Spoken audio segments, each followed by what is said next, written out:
As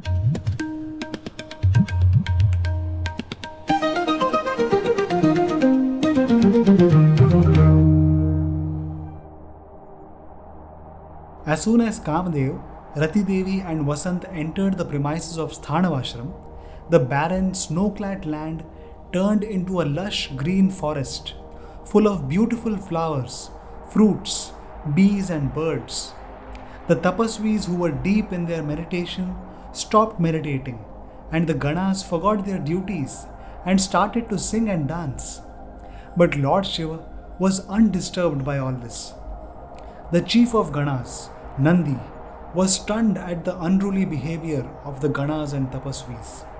He knitted his brows with anger and with red eyes and dilated nostrils, inhaled a deep breath and let out a mighty powerful hunkar, which echoed throughout the ashram and filled the hearts of every Gana with a sense that something terrible was about to happen. All the Ganas instantly became sober and returned back to their duties, and the Tapasvis closed their eyes and went back into meditation. Still, Kamadeva was determined in his mission. He took position behind a flowering Madhavi shrub from where he could see Lord Shiva, who was deep in meditation. From this hidden spot, he and his wife Rati observed Lord Shiva sitting completely still beneath a shady Nameru tree. Dressed in a tiger skin, his glowing form shone like the brilliant summer sun. He was completely in samadhi, detached from the world around him. His senses and mind were turned inward, and he sat with his legs folded, adorned with rudraksh beads, ashes, and coiled snakes. He was absorbed in the inner light rising through his Sushumna Nadi, peaceful yet powerful, beyond all desires and actions. Seeing this, Kamdeva grew fearful. His confidence vanished, his hands trembled, and his bow and arrows fell. Overwhelmed by the Lord's unwavering attention, he fainted. Rati, already anxious, wept helplessly. She feared that even if they gave up their mission, they might still face Lord Shiva's wrath. She dreaded the opening of Lord Shiva's third eye and watched him in awe and terror. She was frozen with fear, unable to move. Kamdeva eventually recovered, but still shaken, stood frozen. At that moment, the graceful Devi Parvati appeared, glowing with beauty and joy. It was as if a spell had been broken. Hope returned to the hearts of the troubled couple.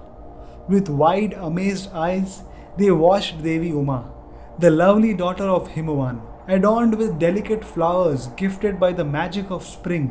While Lord Shiva wore snakes as ornaments, hers were made of fragrant blossoms. She carried beautifully crafted flower garlands and a rosary made from sacred lotus seeds. Seeing her, Kamadeva's fear of Lord Shiva faded. With new confidence and energy, he picked up his bow, determined to unite this divine goddess with the great Shiva. Rati too let go of her earlier fear. Revived by Devi Parvati's calming presence, she eagerly stepped in to help her husband. Inspired and moved by love, she was now ready to do whatever it took to bring the two together, no matter the risk. Devi Parvati and her companions stopped at the gate where Nandi stood guard. She respectfully requested entry, saying that she had prepared a special rosary made from sacred lotus seeds for Lord Shiva. Nandi went to check if the Lord had emerged from samadhi. Coincidentally, at that moment, Lord Shiva began to return from his samadhi to the ordinary world. Nandi did namaskar to his Lord and conveyed to him Devi Parvati's request to take his darshan. Lord Shiva gave his approval, upon which Devi Parvati was allowed to enter. As she stepped in, the gentle sounds of her anklets and the fragrance of flowers announced her arrival. She bowed before Lord Shiva. Every gesture of her radiated grace and devotion. Kamdeva knew that the moment had come. He raised his bow, took the arrow that Rati handed him, and pulled back the string made of buzzing honeybees until it reached his ear. Aiming at Lord Shiva's heart with full focus, he took a deep breath, bent his knee, and let the arrow fly. The invisible arrow of love pierced Lord Shiva's heart and caused him to look into Devi Parvati's smiling eyes. A wave of love swept over him. Overcome with emotion, he couldn't speak. He could only smile with his eyes. A look that filled Devi Parvati's heart with joy. She was thrilled and overwhelmed, feeling both delight and a strange nervousness at the same time. When their eyes met again, she felt pure bliss, believing her prayers and devotion had finally been answered. Shyly lowering her gaze, she turned slightly and glanced at him again from the corner of her eye. With hands joined in reverence and knowing he was watching her, she bravely offered him the rosary she had lovingly made. Lord Shiva accepted it, his eyes showing deep appreciation. He looked into her eyes and saw pure love in its most beautiful form. But at that very moment, he realized something had caused this sudden wave of emotion. Curious and alert, Lord Shiva turned to find the source of the disturbance in his ever serene heart. When Lord Shiva's expression suddenly changed and he began looking around sharply, fear gripped Rati's heart. His intense gaze soon found Kamadeva, who was unaware of Lord Shiva's suspicion and was busy fixing another arrow to his bow. Rati, who was terrified, desperately tried to signal her husband that they had been caught. But Kamadeva did not pay attention to her. The sight of Kamadeva preparing another arrow filled Lord Shiva with rage. His eyebrows drew together in fury, and his third eye suddenly opened. A powerful fiery beam shot out like lightning, struck Kamadeva, and reduced him to ashes in an instant. The demigods and other divine beings who were anxiously watching everything from the sky fled in fear. Lord Shiva, still angry about the devious scheme of the demigods, abandoned the place at once. Devi Uma was overcome by shock and sadness at witnessing such an unfortunate turn of events.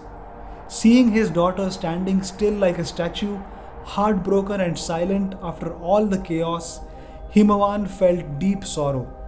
He could imagine how crushed she might be. Her hopeful dreams suddenly shattered. He told her not to be sad about what had happened. When dreams are big and meaningful, they often come with many challenges and setbacks. Obstacles are a part of any good effort. One must learn to be patient and keep trying. Even a heart as tough as diamond can become soft when tested by time. He told his daughter not to lose hope and to wait for the right moment. With those comforting words, Himavan took Devi Parvati home along with her attendants. Rati, who had fainted when she saw her husband engulfed in flames, regained consciousness only to find a pile of ashes where her husband had been. Overcome with sorrow, she fainted once again at that sight. Upon waking up, she continued lamenting about her loss. She felt angry with Indra for flattering her husband and pushing him into this deadly mission. Vasant, who had been quietly grieving for his dear friend all this time, finally came closer to Rati Devi and consoled her and escorted her back to her abode. When everyone had left that place, it was only the ashes of Kamadeva that lay there in a heap. Then, a Gana by the name Chitrakarma, who was passing by, entered the scene. As soon as he saw the ashes of Kamadeva lying on the ground, a peculiar desire arose in his mind.